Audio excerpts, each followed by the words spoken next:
कल्पना कीजिए किसी ऐसे इंसान की जो हर रिश्ते को बचाने के लिए हमेशा लड़ता था। हाँ। मतलब हर छोटी बड़ी बात पर बहस करना, समझाना, चीखना, ताकि बस सामने वाला उसकी बात किसी तरह समझ सके। और फिर एक दिन अचानक वो इंसान पूरी तरह खामोश हो जाता है। बिल्कुल, कोई शिकायत नहीं करता। एग्जैक्टली कोई शिकायत नहीं, कोई झगड़ा नहीं, कोई आखिरी मैसेज भी नहीं, बस एक बहुत गहरा सन्नाटा, और वो इंसान उस स्थिति से, उस रिश्ते से हमेशा के लिए गायब हो जाता है। हमारी आज की इस विस्तृत चर्चा में आपका स्वागत है, जहां हम इस बहुत ही गहरे साइकोलॉजिकल शिफ्ट को डिकोड करने वाले हैं। और ये बहुत जरूरी भी है, क्योंकि अक्सर इसे लोग कायरता मान लेते हैं। हाँ, अक्सर लोग इसे गलत ही समझते हैं। तो आज हमारा मिशन यही है कि हम सोर्सेज के जरिए समझें कि ये जो साइलेंट एग्जिट है, यानी बिना कुछ कहे चले जाना, ये असल में एक कायरता है या फिर कोई बहुत ही गहरा मनोवैज्ञानिक बदलाव है। चलिए इसे गहराई से समझते हैं। तो अगर हम इसे मनोविज्ञान के चश्मे से देखें ना, तो इस बदलाव की जड़ें इंसान के भीतर बहुत गहराई तक जाती हैं। हम अक्सर क्या सोचते हैं कि खामोशी मतलब बस एक खालीपन है। हाँ, ऐसा लगता है कि जहाँ शोर नहीं है वहाँ सब शांत है। बिल्कुल, लेकिन जो हमारे आज के सोर्सेज हैं वो इस बात को सिरे से खारिज करते हैं। ये खामोशी कोई जन्मजात स्वभाव नहीं होता है। ये ना एक बहुत लंबी और सच कहूं तो एक बहुत दर्दनाक प्रक्रिया का अंतिम परिणाम होता है। दर्दनाक कैसे? मतलब क्या ये रातों रात नहीं होता? नहीं, बिल्कुल नहीं। इसे समझने के लिए हमें उस पॉइंट पर जाना होगा जहां से ये पूरी साइकिल शुरू होती है। मनोविज्ञान में इसे इमोशनल एग्जॉस्शन या भावनात्मक थकान कहा जाता है। ओके, तो ये कोई आम थकान नहीं है जिससे आप सोकर उठे और ठीक हो जाए। एग्जैक्टली। ये शरीर की थकान नहीं है, ये इंसान की आत्मा की थकान है। उसकी मेंटल एनर्जी का पूरी तरह से जीरो हो जाना है। वाओ, तो मतलब जो लोग ये साइलेंट एग्जिट लेते हैं वो शुरुआत में ऐसे बिल्कुल नहीं होते होंगे। बिल्कुल उलट होते हैं। हमारे सोर्सेज साफ इशारा करते हैं कि ये अक्सर वो लोग होते हैं जिन्होंने शायद रिश्ते में सबसे ज्यादा परवाह की होती है। ये हमेशा सबके लिए अवेलेबल रहते हैं, हर विवाद को सुलझाने की कोशिश करते हैं। पर फिर ऐसा क्या होता है कि वो एकदम कट ऑफ कर लेते हैं? एक वक्त ऐसा आता है ना, जब उनका दिमाग ये कैलकुलेट कर लेता है कि इस रिश्ते में या इस इंसान को अपना पॉइंट समझाने में जो मेंटल एनर्जी खर्च हो रही है, जो कॉग्निटिव लोड लग रहा है, उसका कोई रिजल्ट नहीं निकलने वाला। मुझे ना ये बिल्कुल उस स्मार्टफोन की तरह लगता है जिसकी बैटरी अचानक 1% पे आके शट डाउन हो जाती है। हाँ, बहुत सही उपमा दी आपने। मतलब जो बाहर से देख रहा है उसे तो यही लगेगा कि यार फोन तो बस अभी इसी पल बंद हुआ है, लेकिन असलियत में तो बैकग्राउंड में इतनी सारी एप्लीकेशंस चल रही थी जो उस बैटरी को कई घंटों से ड्रेन कर रही थी। वो 1% तो बस उस अदृश्य प्रोसेस का आखिरी हिस्सा था ना। बिल्कुल सही कहा आपने। और उस बैकग्राउंड प्रोसेस को अगर हम इंसानी दिमाग के नजरिए से देखें तो वो असल में खुद को बार बार साबित करने की कोशिश है। अपनी वैल्यू समझाने की कोशिश। हाँ, जब एक इंसान अपनी अहमियत उन लोगों को समझाने की कोशिश करता है जो उसे ना समझने की कसम खा चुके हैं, तो दिमाग का ना सर्वाइवल मैकेनिज्म ट्रिगर हो जाता है। उसे लगने लगता है कि हमारी एनर्जी पूरी तरह से वेस्ट हो रही है, तो वो सिस्टम को शट डाउन कर देता है। एग्जैक्टली। सोर्स में ना एक बहुत ही सटीक उदाहरण दिया गया है। जैसे एक ग्लास है जिसमें लगातार पानी भरा जा रहा हो। हाँ, तो एक आखिरी बूंद आती है जो उस पूरे ग्लास को छलका देती है। वो साइलेंट एग्जिट ना वही आखिरी बूंद है। वाह, मतलब ये कोई अचानक आया गुस्सा या पागलपन नहीं है। नहीं, बिल्कुल नहीं। ये खुद के वजूद को खत्म होने से बचाने के लिए लिया गया एक कॉन्शियस डिसीजन है, एक बहुत ही सचेत निर्णय है। यहाँ सबसे दिलचस्प बात यह है कि समाज अक्सर इसे गलत क्यों समझता है। हाँ, यही मेरा अगला सवाल था।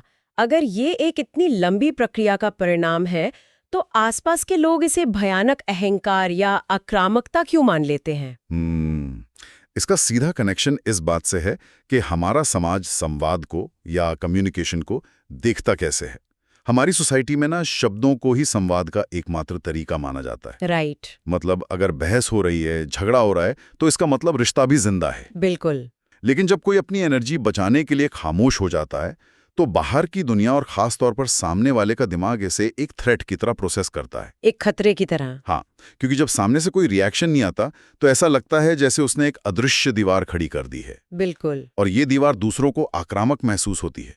उन्हें लगता है कि ये चुप्पी उन्हें नीचा दिखाने के लिए है, जबकि असल में वो इंसान बस अपने अंदर के शोर से लड़ते लड़ते थक चुका होता है। एग्जैक्टली। वो बस अपनी शांति ढूंढ रहा होता है। पर ये खामोशी उस इंसान के लिए तो बचाव का तरीका है, लेकिन जो पीछे छूट गया है उस पर तो इस सन्नाटे का बहुत गहरा मनोवैज्ञानिक असर पड़ता होगा ना। बहुत गहरा असर पड़ता है। और इस पॉइंट पर सोर्सेज महान मनोवैज्ञानिक कार्ल जंग के सिद्धांतों का जिक्र करते हैं।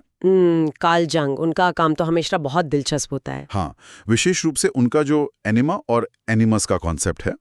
अब यहाँ ये समझना जरूरी है कि खामोशी अनजाने में सामने वाले के लिए एक आईने की तरह, एक मिरर का काम कैसे करती है। एक आईना, वो कैसे? तो जंग ने बताया था कि हर इंसान के भीतर ना एक छिपा हुआ अचेतन हिस्सा होता है, एक अनकॉन्शियस पार्ट। पुरुषों के भीतर के अचेतन स्त्रीत्व को उन्होंने एनिमा कहा और महिलाओं के भीतर के अचेतन पुरुषत्व को एनिमस। ओके। अगर हम इसे और आसान भाषा में समझें तो ये हमारे वो दबे हुए गुण, डर और इनसिक्योरिटीज हैं जिन्हें हम खुद एक्सेप्ट नहीं करना चाहते। तो जब हम किसी से बात करते हैं, हम अक्सर अपने इन दबे हुए हिस्सों को सामने वाले पर प्रोजेक्ट करते हैं, यानी उन पर थोपते हैं। अच्छा, तो मतलब हम अपनी कमियां दूसरों में ढूंढने लगते हैं। बिल्कुल। आप सोचिए, जब कोई इंसान साइलेंट एग्जिट लेकर पूरी तरह खामोश हो जाता है तो वो एक तरह से एक खाली कैनवस बन जाता है। क्योंकि वहां से तो कोई जवाब आ ही नहीं रहा। एग्जैक्टली। तो इस खामोशी में सामने वाले व्यक्ति को अपने विचार प्रोजेक्ट करने के लिए कोई बाहरी रिएक्शन मिलता ही नहीं है। इसलिए वो सन्नाटा एक मनोवैज्ञानिक आईने का काम करने लगता है। वाओ! मतलब जब सामने से कोई लॉजिक नहीं आ रहा, कोई अपना बचाव नहीं कर रहा, तो जो इंसान पीछे छूट गया है वो अपनी ही दबी हुई भावनाओं और अपने ही अहंकार का सामना करने के लिए मजबूर हो जाता है। बिल्कुल सही समझे आप। जो लोग इस चुप्पी से सबसे ज्यादा तिलमिला जाते हैं ना, एकदम भड़क उठते हैं, वो असल में किसी और से नहीं लड़ रहे होते, वो खुद से लड़ रहे होते हैं। हाँ, वो अपनी ही उस परछाई से लड़ रहे होते हैं जो उस खामोशी के आईने में उन्हें साफ दिखाई दे रही है। वो अक्सर वही लोग होते हैं जो अपने शब्दों का इस्तेमाल सामने वाले को कंट्रोल करने के लिए करते थे, पर खामोशी ने उनका वो कंट्रोल छीन लिया। पर एक मिनट, यहाँ मुझे थोड़ा सा ना डाउट हो रहा है। हाँ, बताइए। क्या किसी की जिंदगी से बिना बताए गायब हो जाना और फिर उसे अनजाने में एक तरह से टेस्ट करना, मतलब उसे आईना दिखाना, क्या ये अपने आप में थोड़ा मैनिपुलेटिव या चालाकी भरा कदम नहीं लगता? ऐसा नहीं लगता कि कोई साइकोलॉजिकल गेम खेला जा रहा है? मैं समझ सकता हूँ कि ये ऐसा क्यों लग रहा है, और सोर्सेस इस दुविधा को बहुत अच्छी तरह से सुलझाते हैं। देखिए, ये ना कोई सोची समझी चाल या बिछाया गया जाल नहीं है। मतलब कोई जानबूझकर ऐसा नहीं करता? नहीं। खामोश होने वाला व्यक्ति ये सोचकर अपना कदम पीछे नहीं हटाता कि उसे सामने वाले को कोई सबक सिखाना है या उसका असली चेहरा बाहर लाना है। वो तो सिर्फ इसलिए पीछे हटता है क्योंकि उसके पास सहने की कैपेसिटी अब पूरी तरह खत्म हो चुकी है। ये जो आईना दिखाने वाली बात है ना, ये खामोशी का एक नेचुरल बाई प्रोडक्ट है। ये कोई लक्ष्य नहीं है। जब रिएक्शन देने वाला कोई मौजूद ही नहीं रहता तो सामने वाले का जो असली बर्ताव है वो बिना किसी रुकावट के बस अपने आप बाहर आ जाता है। तो ये कोई मैनिपुलेशन नहीं है, बस एक स्वाभाविक प्रभाव है। बिल्कुल। और जो इस चुप्पी का सम्मान करते हैं वही असलियत को समझते हैं। ये बहुत बहुत इंटरेस्टिंग है। पर अगर ये खामोशी इतना गहरा प्रभाव पैदा करती है तो आखिर एक इंसान के भीतर किसी को ऐसे कट ऑफ करने की ये जो क्षमता है, ये आती कहाँ से है? मतलब हर कोई तो इतनी आसानी से किसी को अपनी जिंदगी से पूरी तरह नहीं निकाल सकता ना। सही सवाल है, और इस क्षमता की जड़ें इंसान के सर्वाइवल मैकेनिज्म में बहुत गहराई तक धसी हैं। मनोविज्ञान इसे अवॉइडेंट अटैचमेंट स्टाइल कहता है। अवॉइडेंट अटैचमेंट स्टाइल, मैंने इसके बारे में थोड़ा पढ़ा है। हाँ, तो सोर्सेस के अनुसार ना, ये कोई जन्मजात कमजोरी नहीं है। ये एक बहुत ही मजबूत सुरक्षा दीवार है, एक डिफेंस मैकेनिज्म है जो मुख्य रूप से उन बेहद सेंसिटिव लोगों के अंदर डेवलप होता है जिन्हें बचपन में ही या अपने पिछले किसी गहरे रिश्ते में बहुत ज्यादा चोट लगी हो। ओके, मतलब जब उनके शब्दों का कोई असर नहीं हुआ होगा। बिल्कुल। जब इंसान बार बार ये देखता है कि उसकी भावनाओं को अमान्य कर दिया गया है, उन्हें कोई वैलिडेशन नहीं मिल रहा है, तो उसका नर्वस सिस्टम ना एक अलग तरीके से काम करने लगता है।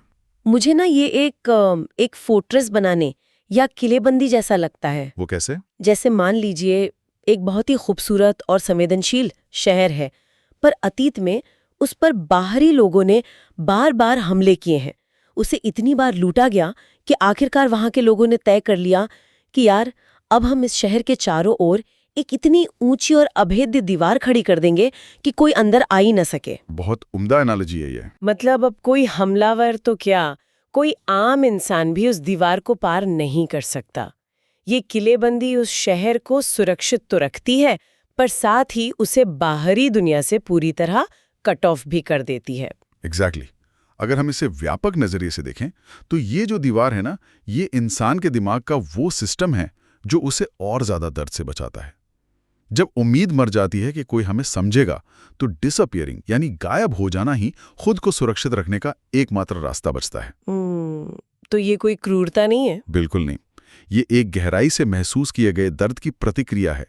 ये उस सेंसिटिव शहर को बचाने की बस एक आखिरी कोशिश है। पर अगर ये कितना नेचुरल डिफेंस मैकेनिज्म है खुद को बचाने के लिए, तो समाज का जो नजरिया है वो इसे लेकर इतना कठोर क्यों है? मतलब हमारे आसपास के लोग अक्सर इसे इमेच्योरिटी या बचपना कह देते हैं। हाँ, लोग अक्सर यही सोचते हैं। मतलब ये माना जाता है कि जो इंसान आखिरी दम तक लड़ता है, जो हर हाल में अपनी बात साबित करने की कोशिश करता है, वही मैच्योर है। और यहीं पर हमारे सोर्सेज एक बहुत ही कमाल का फिलॉसॉफिकल रिफ्रेम पेश करते हैं। समाज जिसे बचपना कहता है ना, मनोविज्ञान और दर्शन के नजरिए से वो सबसे बड़ी ताकत है। अच्छा, वो कैसे? सोर्सेज के अनुसार बिना किसी ड्रामे और सीन क्रिएट किए किसी टॉक्सिक माहौल से खुद को चुपचाप बाहर निकाल लेना कोई बचपना नहीं है, बल्कि ये मैच्योरिटी का सबसे बड़ा लेवल है। इसे एग्जिस्टेंशियल इंटीग्रिटी कहा गया है। एग्जिस्टेंशियल इंटेग्रिटी मतलब अपने अस्तित्व की गरिमा को पहचानना। बिल्कुल, अपनी ऊर्जा को पूरी तरह से वहां से हटा लेना जहां उसका कोई सम्मान ना हो, चुपचाप चले जाना। ये साबित करता है कि उस व्यक्ति को अब अपनी कीमत बताने के लिए किसी और की गवाही या स्पष्टीकरण की कोई जरूरत नहीं है। तो इस सब का कुल मिला के क्या मतलब निकलता है?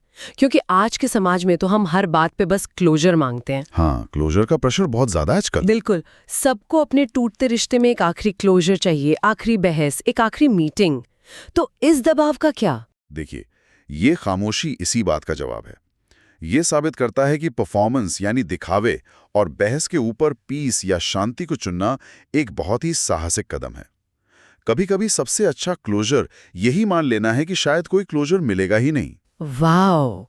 मतलब सच्ची ताकत हमेशा ऊंची आवाज में नहीं होती। एग्जैक्टली, सच्ची ताकत उस शांत निर्णय में होती है जो ये पहचान लेता है कि मेरी पीस ऑफ माइंड किसी भी बहस से ज्यादा कीमती है। तो अगर हम इस पूरी चर्चा का सार निकालें, तो जो व्यक्ति अपनी मानसिक शांति के लिए किसी जहरीले माहौल को पीछे छोड़ता है और साइलेंट एग्जिट लेता है, वो ब्रोकन या टूटा हुआ इंसान नहीं है। बिल्कुल नहीं, वो एक इवॉल्व्ड या विकसित इंसान है। हाँ, इमोशनल एग्जॉस्टन की उस थकावट से लेकर एग्जिस्टेंशियल इंटेग्रिटी तक का ये जो सफर है, ये इस खामोशी को कमजोरी नहीं बल्कि सबसे बड़ा उत्तर बना देता है। सही बात है, मौन अपने आप में सबसे शक्तिशाली जवाब बन जाता है। तो हमने ये तो समझ लिया कि ये बाहर दुनिया और लोगों से कट जाना एक बहुत ही मजबूत सुरक्षा कवच है खुद को बचाने का। अब के बीच एक ऐसा सवाल है जो मुझे सोचने पर मजबूर कर रहा है। क्या सवाल है वो? अगर बाहरी दुनिया से कट जाना हमें सुरक्षित करता है, तो उन अनकहे शब्दों का क्या होता है? वो दबी हुई भावनाएं और वो बातें जो उस इंसान ने उस आखिरी पल में अपने अंदर ही दबा ली थीं, उनका क्या होता है? ये बहुत ही गहरा सवाल है। मतलब क्या बाहरी शांति पा लेने के बाद उस अभेद्य दीवार के पीछे इंसान को अंततः अपने ही भीतर गूंजने वाले उस खामोश शोर का सामना अकेले ही करना पड़ता है?